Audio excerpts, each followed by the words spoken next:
Bom dia! Hoje é quarta-feira, 22 de setembro de 2021. Estamos começando mais uma aula, mais um vídeo, das nossas atividades remotas. Nós vamos trabalhar nesta quarta-feira língua portuguesa com o livro Ler e Escrever e ciências com o livro didático de ciências. Então, vou começar por língua portuguesa com o livro do Ler e Escrever, onde hoje nós vamos conversar um pouquinho sobre a atividade 1A, Poemas Concretos, na página 39.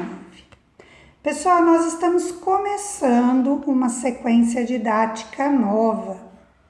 E o que é isso? Nós estamos começando uma sequência de atividades que vai falar um pouquinho sobre os poemas concretos, esse gênero, textual, sua estrutura, sua organização, a sua estética, Por que estética? Porque ela tem toda uma organização aí visual, ok? Então, hoje, dia 22, nós estamos iniciando aí uma nova etapa no livro Ler e Escrever.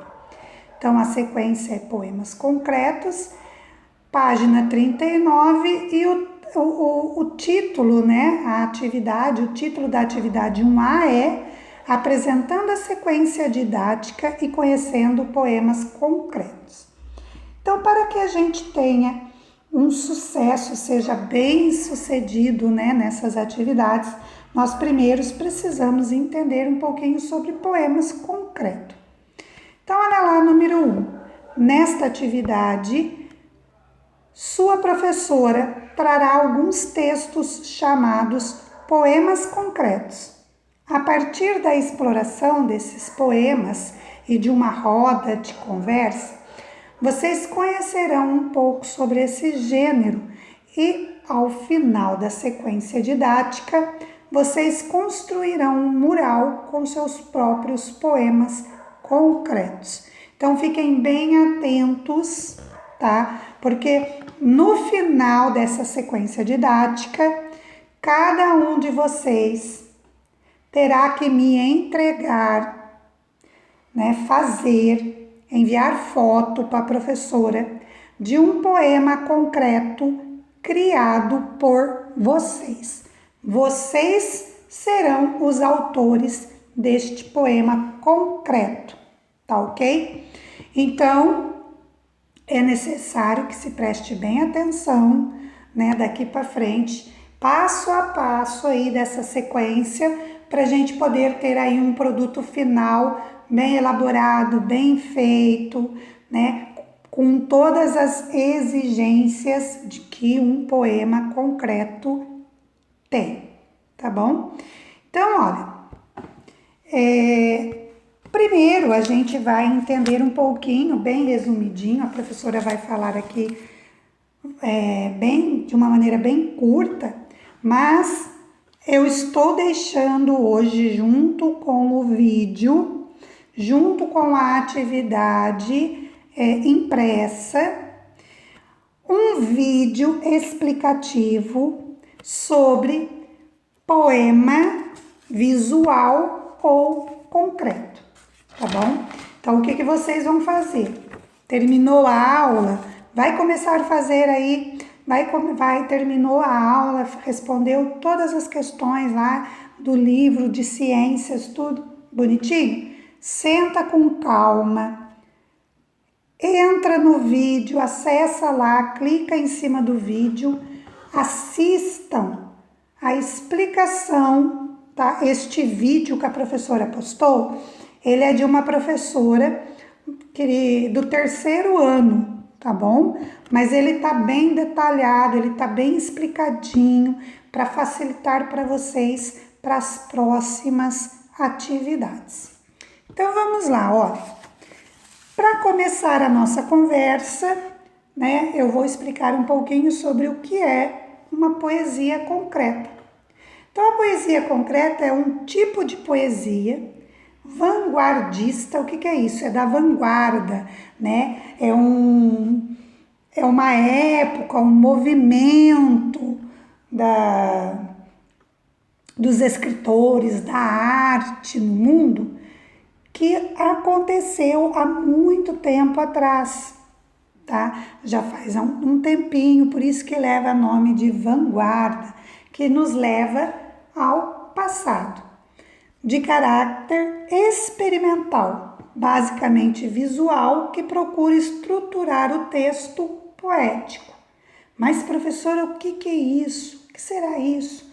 Gente, o poema concreto, vocês vão perceber que ele vai, além da poesia, né, dele usar aí a questão dos caracteres, das letras, ele tem a ver com esta poesia, esse poema tem a ver com o visual. Então, ele é todo visual. Quando você olha para um poema concreto, você automaticamente já percebe qual é o título do que fala o poema, porque as palavras são organizadas em forma, em imagens.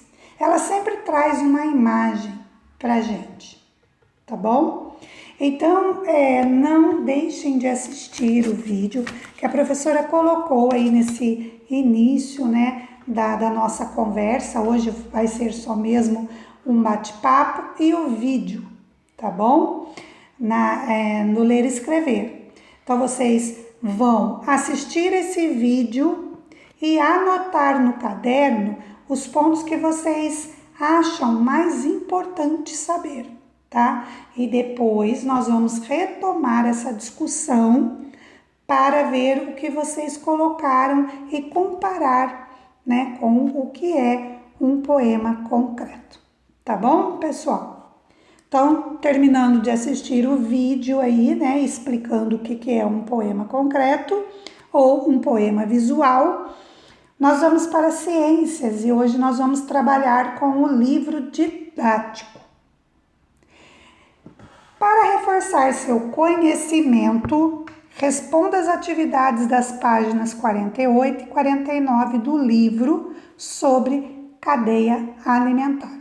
Então, nós estamos no livro didático encerrando a nossa discussão, a nossa conversa, o nosso estudo sobre a cadeia alimentar no planeta, né? Que nós vimos que nós temos aí nesta cadeia um ser vivo é ligado no outro e todos os seres vivos no planeta dependem um do outro para a sua sobrevivência. Neste ciclo da cadeia alimentar, nós temos aí os produtores, nós temos os consumidores. Não é isso que a professora ensinou para vocês aí durante no decorrer da nossa aula aí? Os decompositores. Então, nós temos os produtores, os consumidores e os que eu falei por último aí. Vamos lá, pessoal, vamos ajudar pro decompositores, tá? Então, os produtores são as plantas, porque elas produzem o seu próprio alimento através da fotossíntese. Os consumidores são todos os seres vivos, os animais. E os decompositores são os fungos e as bactérias responsáveis pela decomposição, o apodrecimento dos seres, né, vivos que morreram, né, as plantas mortas, os animais mortos, para aí a manutenção do solo, uma vez que as plantas, quando morrem, elas ficam na natureza. Bom, então para gente reforçar tudo que a gente discutiu aí, nós vamos fazer aí a página 48 e 49 do livro. Então vocês vão responder essas questões, tá? E depois fotografar e mandar uma foto para a professora. A página 48 é esta que está aqui na telinha. Vou aumentar um pouquinho. A primeira atividade é: leia a tirinha e responda as questões. Esse pássaro come parasitas na pele dos rinocerontes. Mas eu só posso comer 2 carrapatos por refeição. E olhe lá, droga de regime. Então, tá aí uma tirinha para vocês, né? Essa tirinha foi escrita por Fernando Gonçalves, tá? E aí vocês vão responder as 2 perguntas aí, sempre pensando na cadeia alimentar, em tudo que a gente estudou. Então vamos lá. Por que o rinoceronte ficou incomodado com o regime do pássaro? Então estava lá o rinoceronte conversando com o pássaro. Por que na opinião de vocês, o rinoceronte ficou irritado?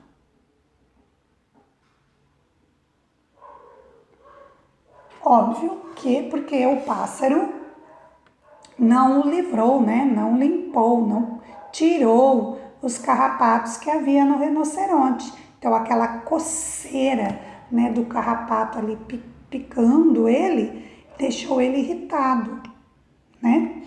Bom, a B, que relação há entre os carrapatos e o rinoceronte? E entre o pássaro e o rinoceronte? Então, vocês sabem aí, lembrando, né, que essa questão, vocês deverão aí verificar, tá? Olhar lá na página 42 e 43, prestando atenção aí no que é o parasitismo, a predação, a cooperação e o inquilinismo. Então, são 4 formas, né, de relacionamento aí de um ser vivo com o outro. Então, nesta B aqui, a relação do carrapato do rinoceronte é de parasitismo, tá? E entre o pássaro e o rinoceronte, cooperação, né? Então, o que acontece? O pássaro come o carrapato, que é um parasita, assim como o piolho, a pulga. Então, ele tem uma relação de cooperação. Ele coopera com o rinoceronte, limpando os carrapatos dele, tá? Por isso, o rinoceronte não se importa de carregar o pássaro nas costas. Tá? Ele serve como um faxineiro, vamos imaginar assim, tá? 2. Observe a tirinha e faça o que se pede. Então, aqui está a tirinha, olha, da Mafalda. Tenho que fazer uma redação sobre a vaca. O que será que eu escrevo, Miguelito? A vaca vive no campo. Ela come pasto, pasto e mais pasto. Muito pasto. Depois, a vaca vem para a cidade e a gente come ela. Pronto. Quer dizer que para você a vaca é um intermediário entre o pasto e nós? Então vamos lá, olha. Depois que vocês lerem com calma, né, essa tirinha da Mafalda, vocês vão desenhar o diagrama da cadeia alimentar proposta pelo Miguelito. Então vocês vão voltar, ler o que o Miguelito, a explicação que ele deu para Mafalda, né, que ele falou para Mafalda o que era para ela escrever. Só que vocês vão escrever isso em forma de um diagrama, tá? Então, qual foi o primeiro ponto aí, ó? A vaca vive no campo, ela come. O que a vaca come?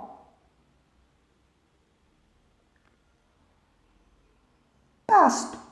Então, o pasto, que é o alimento da vaca, que é o alimento do ser humano. Então, olha a cadeia, o diagrama da cadeia alimentar aí, ó. O pasto, que é a planta, a vaca, que come o pasto,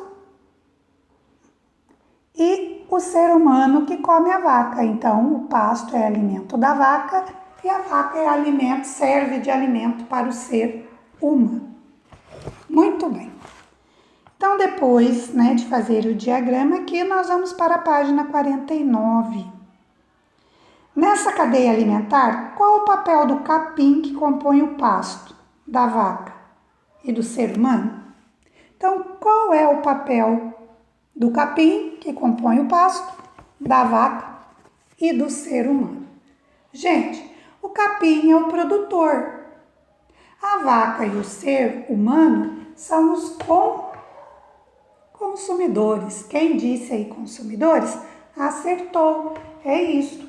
O capim aqui representa os produtores, né, o produtor, e a vaca e o ser humano aqui representam os consumidores.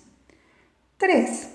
Analise o ambiente de um rio representado no esquema. Então, olha aqui, ó, esse esquema. Eu vou aumentar mais um pouquinho para ver se dá para vocês verem bem. Então, vamos lá, olha. Esquema ilustrativo. Os elementos não foram representados em proporção de tamanho entre si. As cores não correspondem aos tons reais. Então, é só um desenho, tá bom? Letra A.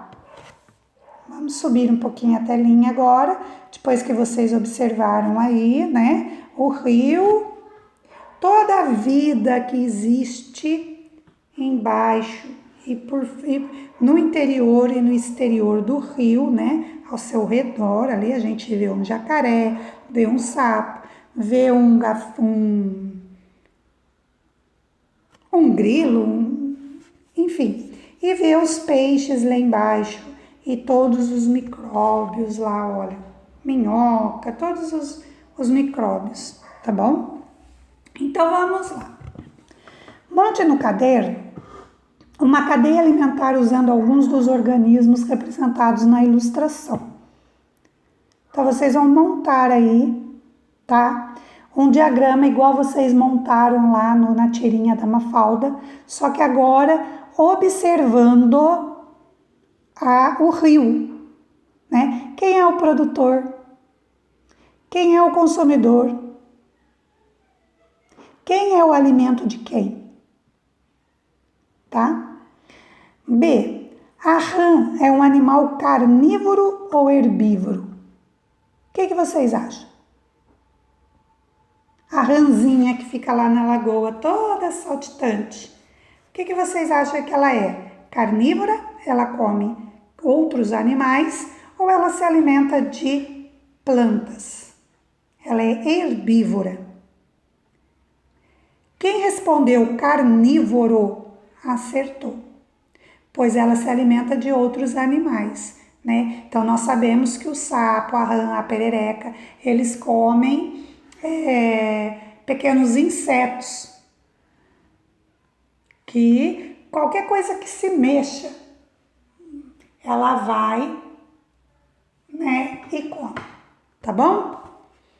Vou subir mais um pouquinho para a gente dar aí continuidade com a letra C. Qual é a importância das algas e plantas aquáticas nessa cadeia alimentar? Então, para que serve as plantas que ficam no fundo do rio? No caso aqui que a gente está analisando o desenho. Qual é a finalidade? Qual é a importância das algas e das plantas aquáticas? Bom, gente, vou dar uma explicação aqui bem rápida e vocês coloquem aí com as palavras de vocês a resposta. As algas e as plantas aquáticas, né, são os organismos produtores, porque elas produzem o clorofila, tá? que caracterizam o início da cadeia alimentar em questão. Então, toda a cadeia alimentar começa no rio, começa por plantas, pelas plantas aquáticas e pelas algas, porque elas são chamadas de produtoras, né? São consideradas os produtores na cadeia alimentar, tá ok? Agora nós vamos para a última, né? A letra D.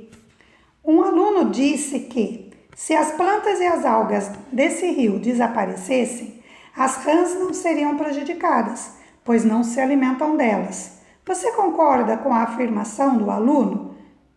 Explique escrevendo um pequeno texto no caderno. E aí, o que vocês acham?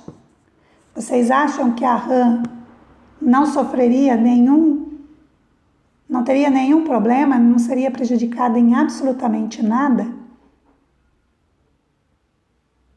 Se todas as plantas aquáticas e as algas sumissem, fossem destruídas, evaporassem do fundo do rio? Então, vocês vão pensar em um pouquinho.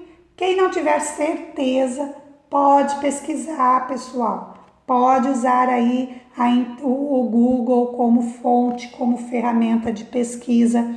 Só peça, procure um adulto para auxiliar vocês nessa pesquisa, tá bom? Para vocês poderem entrar aí, ter acesso a estudos, né, verdadeiros, a textos verdadeiros, nada que aí seja fake, mentira ou um monte de porcariada aí que a gente vê nas redes da internet. Então, com a ajuda de um adulto, vocês podem pesquisar esse tema aí, esta pergunta que está sendo feita, e depois vocês vão escrever a resposta de vocês aí no caderno, tá bom? Tire uma foto, manda para a professora, que a professora quer ler aí o que vocês escreveram, tá bom? E para finalizar aqui, o Fique Ligado. A história da cadeia alimentar de Matteo Lilly e Jacques Barlet, em São Paulo. Os seres vivos estão ligados pelo que comem e todos os animais dependem das plantas. Então aí, olha, só com esse livro aí já dá para vocês pensar um pouquinho no texto que vocês vão escrever para mim na resposta da atividade D da página 49, tá bom? Nossa aula está terminando, espero que todos tenham gostado. Amanhã, quinta-feira, nós temos aula síncrona, então eu vou estar aguardando todos vocês na nossa aula. Fiquem com Deus, né? Uma excelente tarde a todos. Muita saúde, muita paz para todos nós e vamos tocando o barco aí, tá bom? Um beijo no coração de cada um. Até a nossa próxima aula. Tchau, meus queridos.